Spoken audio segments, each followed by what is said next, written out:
여러분 안녕하십니까? YTN 시청자를 위한 옴부즈맨 프로그램 시청자의 눈입니다. 먼저 뉴스 진단 시간입니다. 이번 주엔 올랜도 총기 난사 사건 관련 보도를 모니터했습니다.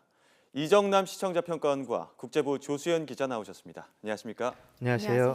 네, 일단 참 안타까운 사건입니다. 미국 최악의 총기 참사 사건 어떻게 보셨습니까? 네, 지난 12일 미국 플로리다 올랜도의 한 나이트클럽에서 최악의 총기 참사가 발생해 100여 명이 숨지거나 다쳤습니다. 용의자 오마르 마틴은 아프가니스탄계 미국인으로 범행 직전 9.11에 전화를 걸어 이슬람 극단주의 무장단체 IS에 대한 충성을 맹세한 것으로 알려졌는데요. 보도에 따르면 용의자가 난입할 당시 나이트클럽에는 300명 이상의 손님이 홀을 가득 메우고 있었습니다. 게다가 커다란 음악 소리 때문에 괴한의 총격에 제대로 대응하지 못해 피해가 커졌는데요. 생존자들은 수십 발의 총성을 음악으로 착각했다가 사람들이 비명을 지르고 쓰러지는 모습을 보고서야 도망쳐 나왔다고 참상을 전했습니다. 범인은 인지를 붙잡고 3시간 가까이 경찰과 대치하다가 경찰 특수기동대에 의해 사살됐습니다. 오바마 대통령은 올랜도 총기 난사를 테러 행위이자 증오 행위라고 강하게 규탄했는데요. 오바마 대통령이 추진해온 총기 규제 정책도 탄력을 받을 수 있을 것 같습니다. 또한 이번 사건은 테러가 미국 대선의 핵심 이슈로 부각되면서 민주당 힐러리 후보와 공화당 트럼프 후보의 대선전에도 큰 쟁점으로 부각될 것 같습니다. 이번 사건에 대해 현재까지 취재된 내용과 쟁점을 설명해 주시기 바랍니다. 예, 다양한 쟁점들이 있는데요. 조수연 기자 구체적으로 설명해 주시죠. 네, 먼저 이번 테러의 특징부터 자세히 한번 살펴보겠습니다. 휴일 밤 올랜도 도심에 있는 성소수자 나이트클럽을 겨냥했는데요. 한 자리에서 49명이 숨지는 미 역사상 최악의 총기 난사 사건으로 기록됐습니다. 정부기관이나 군시설이 아니라 평범한 시민들이 많이 모이는 대중적 장소를 목표로 삼아서 예측과 대응을 힘들게 했습니다. 범행을 저지른 사람이 단 한 명이라는 점이 더욱 충격적인데요. 조금 전에 말씀하신 대로 아프가니스탄 출신 미국인인 29살 오마르 마틴입니다. 왜 이런 일을 저질렀는지 다각도로 수사가 이루어지고 있습니다. 일단 마틴이 특정 단체의 지시를 받았다는 증거는 없습니다만 인터넷을 통해서 다양한 극단주의적 정보를 접하면서 급진 사상에 동조하게 된 게 아닌가 추정되고 있습니다. 이른바 외로운 늑대형 테러라는 겁니다. 범인이 평소 인종차별적, 성차별적 발언을 비롯해서 과격한 언행을 일삼았다는 가족과 지인들의 증언이 잇따라 나왔고요. 범행 직전과 도중에 911과 현지 방송국에 전화를 걸어서 IS에 충성을 맹세한 사실도 이런 추정을 뒷받침합니다. 네, 또 테러에 앞서 자신의 페이스북에는 미군의 IS 공습에 대한 복수를 다짐하는 글도 올렸던 것으로 파악됐는데요. 때문에 IS가 직접 개입하지 않고도 결과적으로는 자신들이 원하는 선전 효과를 얻게 된 셈이라는 분석도 나옵니다. IS는 보란 듯 이번 테러 행위를 칭송하고 미국이 IS 격퇴전을 이어가는 한 뉴욕과 워싱턴 등 미국 내 다른 지역도 테러에서 자유로울 수 없을 것이라고 경고했습니다. 올랜도 테러를 또 하나의 선전술로 활용해서 국제사회에 자신들의 존재감을 과시하려는 의도로 보이는데요. IS에 경도된 젊은이들이 자발적으로 테러에 나서거나 IS가 집단적으로 움직여서 언제든 이런 대형 참사가 일어날 수 있다는 공포감이 형성되면서 미국 내 테러 대응에도 비상이 걸렸습니다. 그러다 보니 테러 대응책과 총기 규제, 또 불법 이민 문제 등이 미 대선을 앞두고 주요 쟁점으로 부상하고 있습니다. 먼저 민주당의 사실상 대선 후보죠. 힐러리 클린턴 전 국무장관에겐 이번 테러를 계기로 오바마 행정부 테러 정책의 허점이 부각되는 게 악재로 작용할 수 있습니다. 클린턴 전 장관은 무엇보다 자신의 무슬림계 지지층을 의식해서 무차별적인 이슬람 혐오증에 대한 경계를 강조하며 지지층 끌어안기에 주력하고 있습니다. 반면 공화당 도널드 트럼프 후보는 오바마 정부의 총기 규제책 무용론을 펼치는 동시에 테러 방지를 위한 무슬림 입국 금지를 거듭 촉구하면서 이번 참사를 계기로 반무슬림 기조를 더욱 확고히 하고 있습니다. 이에 오바마 대통령도 즉각 반박에 나섰습니다. 이민자를 배척하고 종교 공동체와 폭력 행위의 연관성을 짓는 트럼프의 주장이 테러리스트들의 증오를 부추겨서 오히려 미국의 안전을 해치는 위험 요소가 된다고 강조했는데요. 올랜도 총기 참사 국면에서 대선을 앞둔 여야 정치권의 공방도 더욱 치열해지는 양상입니다. 예, 재발 방지를 위한 구체적인 대책도 필요할 텐데요. 네. 이정남 시청자 평가원께서는 어떤 점에 주목하십니까? 네, 이번 참사는 역사상 미국 역사에서도 큰 최악의 참사인데요. 미국 안에는 인구 규모와 비슷한 3억 정 안팎의 무기가 유통되고 있다고 합니다. 지난해 12월 캘리포니아에서도 이슬람 극단주의에 빠진 파키스탄계 부부의 자생적 테러로 14명이 숨졌습니다. 참사 이후 이번 사건이 동성애에 대한 혐오로 인한 범행이거나 또 IS와의 연관성이 있을 범행일 가능성이 있다고 제기됐었습니다. YTN 보도에 따르면 미국 수사 당국은 이번 올랜도 총기 난사 사건이 이른바 외로운 늑대의 자생적 테러 쪽으로 잠정 결론을 내리고 있는 양상입니다. 이번 테러는 미리 대비하기가 어렵다는 점에서 미국뿐 아니라 전 세계를 또다시 테러 공포로 몰아넣었는데요. 자생적 테러에 대한 미국 정부의 대비책과 또 문제점에 대해 설명을 해주시기 바랍니다. 네, 이번 사건을 계기로 우리 사회에도 경각심을 가져야 할 것입니다. 테러가 발생하는 토양에 대한 경각심, 또 소수자에 대한 이해심, 사회통합 노력의 중요성이 필요해 보입니다. 네, 분명 우리 사회에 던지는 메시지도 충분한데요. 그런데 미국에서 이번에 또 총기 규제에 대해서 공방이 거세지고 있죠. 네, 그렇습니다. 미국에서는 하루가 멀다 하고 총기로 인한 사건 사고가 끊이지 않고 있는데 올랜도 참사를 계기로 총기 규제 논란이 다시 가열되고 있습니다. 사실 이번 사건을 보면서 어떻게 한 사람이 한 자리에서 이렇게 많은 인명피해를 냈을까 쉽게 이해가 되지 않는 부분이었는데요. 먼저 범행에 사용된 총기의 특징을 짚어볼 필요가 있겠습니다. 1958년 미국에서 개발된 AR-15라는 반자동 돌격 소총인데요. 무게가 3.6kg으로 비교적 가볍고 또 반동이 적습니다. 그래서 더 짧은 시간에 높은 정확성을 가지고 많은 탄환을 발사할 수 있는데요.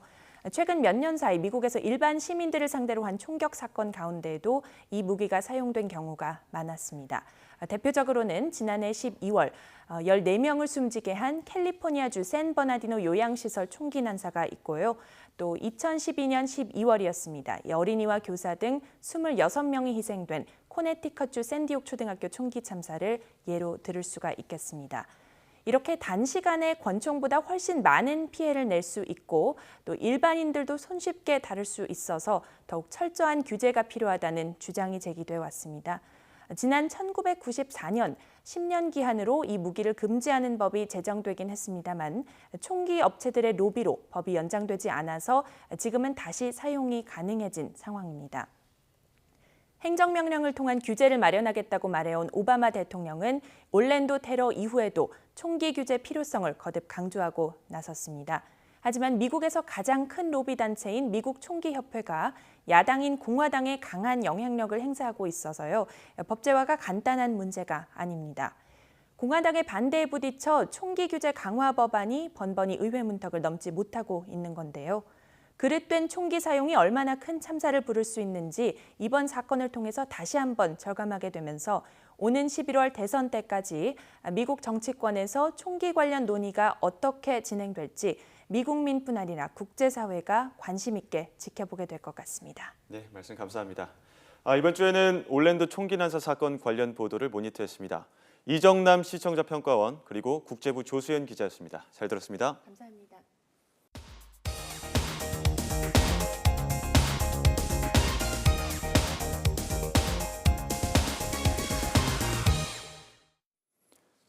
지상파 DMB 채널인 YTN DMB 프로그램을 평가하는 내가 본 마이TN 순서입니다. 이번 주엔 한국사탐과 뉴스통에 대한 고두희 평가원의 의견을 들어보겠습니다. 안녕하세요. YTN DMB 시청자 평가원 고두희입니다. 역사를 잊은 민족에게 미래는 없다라는 말이 있습니다. 단재 신채호 선생의 이 말은 현재를 사는 우리에게 많은 생각을 하게 하는데요. 역사 속에서 반복되고 있는 사람들의 행동을 통해서 현재와 앞으로의 미래를 대비해야 하며 지나간 것들을 무의미하게 생각해서는 안 된다는 내용이 담겨 있습니다. 이를 반영하는 것처럼 역사를 바탕으로 하는 다양한 역사 문화 다큐멘터리가 여러 채널을 통해 방영되고 있습니다. 교육과정에서 일반적으로 배우는 역사적 내용을 좀 더 다가서기 쉽게 전달하는 프로그램도 있고 역사적 내용을 예능 형태로 전달하여 재미있고 웃음을 주는 프로그램도 방영되고 있는데요. YTN DMB에서는 과학과 역사의 만남이라는 소재로 한국사 탐이 방송되고 있습니다.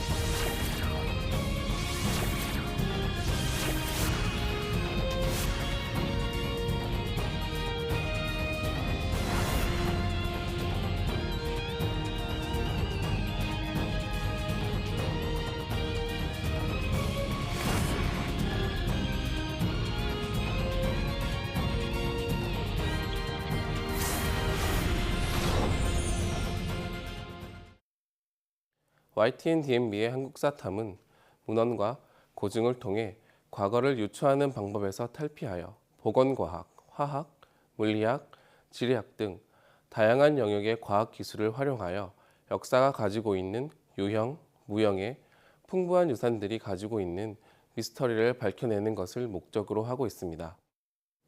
이를 통해서 잊히고 상실된 역사의 공백으로부터 새로운 역사를 발견해 알지 못한 정보를 전달하고자 하는 프로그램인데요. 지난 방송에서는 국궁에 비해 잘 알려지지 않은 또 다른 활인 쇠뇌에 대해 다루었습니다. 우리나라의 활로 주로 알려진 것은 한 손으로 활을 쥐고 다른 손으로는 활 시위로 화살을 쏘는 일반적인 활의 모습인 각궁인데요. 방송에서 소개된 쇠뇌는 화살이 날아가는 기본적인 이론은 유사하지만 쏘는 멋이나 자세보다는 쉽게 사용할 수 있고 강력한 파괴력이 더해져 효율적인 면이 강조된 활입니다. 문헌을 토대로 복원된 다양한 쇠뇌의 모습은 각궁이 우리나라의 대표적인 활 문화로고만 생각했던 시청자들에게 그동안 알지 못했던 사실을 효과적으로 전달하고 있다는 생각이 들었습니다. 현재의 활은 전쟁 무기나 살상 무기라기보다는 여가 생활을 즐기는 데 이용되는 경우가 많았는데요. 하지만 실제 우리나라 역사 속에 자주 등장하는 활은 여가가 아닌 공격과 방어에 모두 이용되어 왔으며 동시대의 다른 나라의 활이나 쇠뇌보다 효과적이고 효율적인 선조의 기술을 방송을 통해 엿볼 수 있었습니다. 한국사탐의 우리 민족의 또 다른 활 쇠뇌편에서 무엇보다도 좋았던 점은 쇠뇌가 가지고 있는 실용성을 전달하는 부분이라고 생각됩니다. 일반 활에 비해 누구나 사용할 수 있도록 편의성을 더한 쇠뇌, 강력한 파괴력을 가지고 긴 거리를 날아갈수록 만들어진 쇠뇌, 다수의 화살을 동시에 쏠 수 있는 쇠뇌에 대한 설명은 고증을 바탕으로 복원된 쇠뇌를 가지고 명확하게 전달되었습니다. 이뿐만 아니라 수박이나 음료수 캔 등을 이용한 실험은 쇠뇌의 성능을 더욱 실감나게 느낄 수 있도록 하였습니다.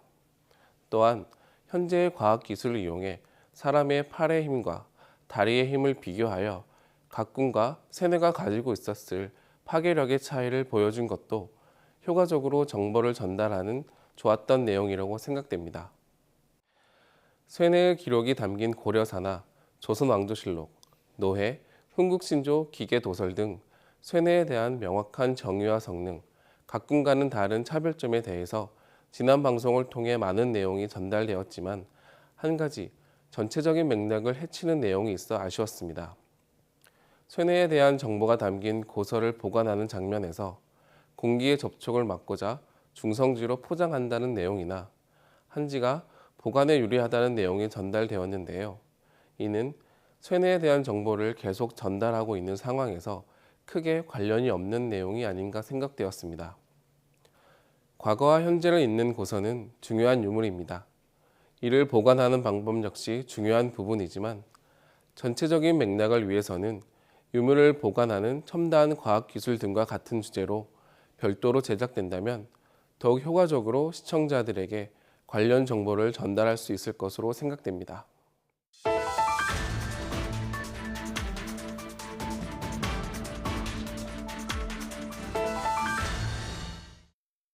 자, 이 흉악범 신상 공개는 특정 강력범죄의 처벌에 관한 특례법, 이른바 특강법에 따라 가능합니다. 지난 2009년에 경기 서남부 연쇄 살인 사건 당시 강호순의 얼굴을 공개해야 한다는 여론이 들끓자 2010년 4월에 개정됐었죠. 이후 얼굴이 공개된 강력범 누가 있었는지 기억하십니까? 최근 상대를 가리지 않고 자신보다 연약해 보이거나 쉽게 제압할 수 있는 상대를 대상으로 무차별적으로 폭행을 일삼거나 살인을 하는 일명 묻지마 범죄가 자주 발생하고 있습니다. 특히 강남 묻지마 살인이나 수락산 살인, 사패산 살인 등은 모두 어떤 안면 일식도 없는 사람에게서 발생한 살인 사건이라는 점에서 시민들에게 큰 충격을 주었습니다. 범죄의 대상이 내가 될 수도 있다라는 묻지마 범죄의 횡행은 사회적으로 불안감을 고조시키는 부정적인 요인이 되고 있는데요. 불안감을 고조시키는 데 있어 사건이 발생했던 지역명을 지속해서 부각하는 점은 좀 더 신중해야 할 문제가 아닐까 생각됩니다. 물론 범죄를 표현하는 데 있어서 지역명을 이용하는 것은 구분을 위해 편리할 수 있습니다. 하지만 지역명이 계속 부각되면 사건이 해결된 이후에도 일반 시민들에게 부정적인 영향을 줄 수 있으며 해당 지역의 거주민들에게도 좋지 않은 인식을 심어줄 수 있기에 좀 더 사려 깊은 접근이 필요할 것입니다. 또한 사건을 보도하는 언론은 시민들의 관점에서 접근해야 할 필요가 있습니다. 앞서 언급되었던 묻지마 살인 사건은 사건의 원인은 모두 달랐지만 일면식이 없는 여성들을 잔인하게 살해한 사건인데요. 하지만 피의자를 노출하는 방법에 있어 조금씩 다른 모습을 보였습니다. 사건 검증 과정에서 특정 사건의 피의자는 얼굴이 노출되었지만 다른 사건은 피의자가 모자와 마스크를 쓴 채 인터뷰를 하는 등 서로 다른 기준으로 보도가 이루어졌는데요. 이 때문에 시청자들은 유사한 사건임에도 다르게 표현되는 내용으로 갸우뚱할 수 있습니다. 현재 피해자의 신상이나 얼굴을 공개하는 것은 수사를 진행하고 있는 수사기관의 결정으로 이루어지고 있습니다. 하지만 언론은 이처럼 서로 다른 기준에 대한 공정하고 객관적인 정보를 전달해야 할 필요가 있는데요. 이와 같은 점에서 지금까지 얼굴이 공개된 피의자들을 다시 한번 정리해서 보도한 점은 시청자들에게 범죄에 대한 경종을 울릴 수 있는 좋은 내용이라 생각합니다. 지역적으로 가까운 일본에서는 살인사건을 비롯한 강력범죄의 피의자를 보도할 때 피의자의 얼굴이나 신상은 공개되는 반면 피의자를 잡고 있는 경찰이나 주위의 취재진 등은 모자이크 등의 방법을 통해 가려지는 경우가 많습니다.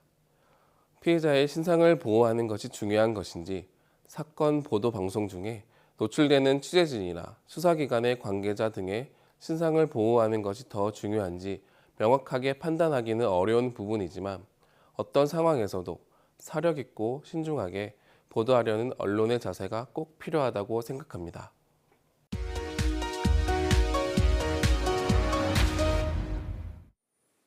이번 순서는 시청자들의 지적사항을 정리한 모니터 보고 시간입니다. YTN 뉴스를 시청하다 보면 동일 뉴스에서 다르게 표기되는 자막이나 앵커 멘트와는 다른 자막 속의 수치가 종종 나타나는데요. 시청자들은 좀 더 정확한 뉴스의 제공을 당부했습니다. 지난 15일 박유천 성폭행 주장 20대 여성 고소 취하라는 기사에 나온 그래픽 속 내용 자막에 사회복무요원과 공익근무요원 두 가지로 표기되는 오류가 있었습니다.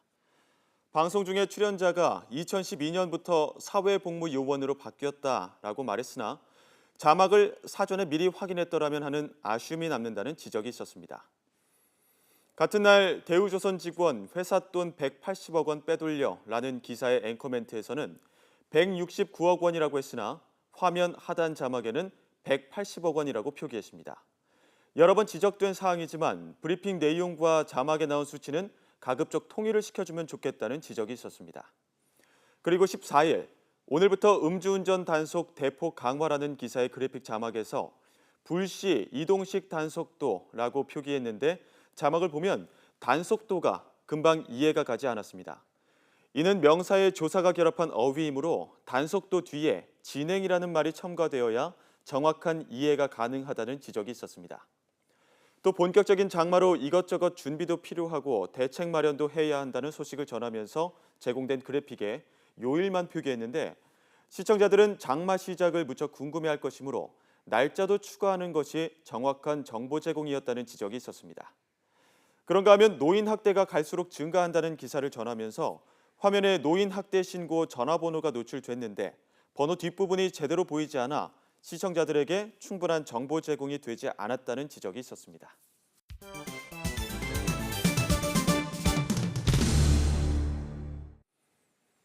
언론 전문가로부터 우리 언론의 문제점과 발전 방향 등을 들어보는 매체 비평 시간입니다. 오늘은 이철한 동국대학교 교수로부터 성폭행 사건에서 피해자 보도의 쟁점과 문제점이라는 주제의 논평을 들어보겠습니다. 전라남도의 한 섬에서 관사 생활을 하며 근무하던 여교사가 학부모들과 모임을 가진 후에 성폭행을 당한 사건이 있었습니다. 이 사건은 국민들을 비통하고도 분노케 했는데 자신의 아이들을 가르치는 선생님에 대해 존경하기는커녕 성범죄를 저지른 사람들에 대한 실망이 주된 이유일 것입니다. 그런데 이 사건을 보도하는 과정에서 논란이 된 점은 성폭행 사건에서 피해자의 신원을 보도할 수 있냐는 것입니다. 강간이라는 범죄가 다른 범죄에 비해서 더 개인적이고 종종 피해자인데도 불구하고 낙인이 찍히게 될 수 있습니다. 따라서 대부분의 언론은 피해자의 신원을 밝히지 않고 정황상이라도 피해자가 누구인지 알 수 없도록 보도하고 있습니다.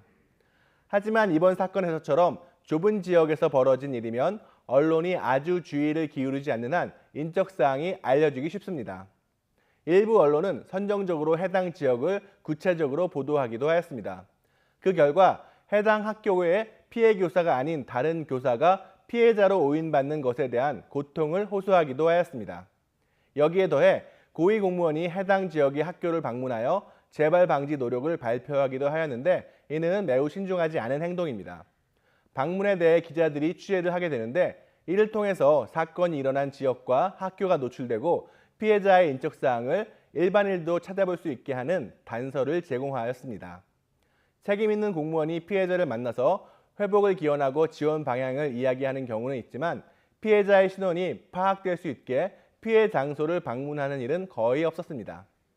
일부 언론은 피해자의 이름을 밝히는 것이 모 교사 성폭행 사건이라고 보도하는 것에 비해 사건에 대한 경각심을 높이고 국민에게 더 개인적인 일로 다가와 재발 방지에 도움이 되기 때문에 허용해야 한다는 의견도 있었습니다. 세계적 권위지인 뉴욕타임즈의 경우에도 강간 피해자의 신원을 공익적 판단과 피해자에게 이익이 되는 경우 예외적으로 밝히는 경우도 있었습니다. 하지만 개인의 가장 고통스럽고 어려운 부분에 대한 이야기를 보도하는 경우에 있어서 피해자가 원치 않는 한 개인정보를 보호하는 것이 좋다고 생각합니다. 특히 이번 사건처럼 사회적 파장이 큰 경우에는 평생 성폭행이라는 범죄와 자신의 이름이 연결되는 것이 피해자에게 또 다른 폭력이 될 것입니다. 중범죄의 경우 가해자의 신원을 밝히는 것이 좋다는 언론의 주장에 대해서도 이번 사건이 어린 학생들과 연관되어 있기 때문에 이들을 보호하는 차원에서라도 가해자의 신원도 밝히지 않는 것이 더 공익적인 보도입니다. 시청자의 눈은 시청자 여러분의 참여를 기다리고 있습니다.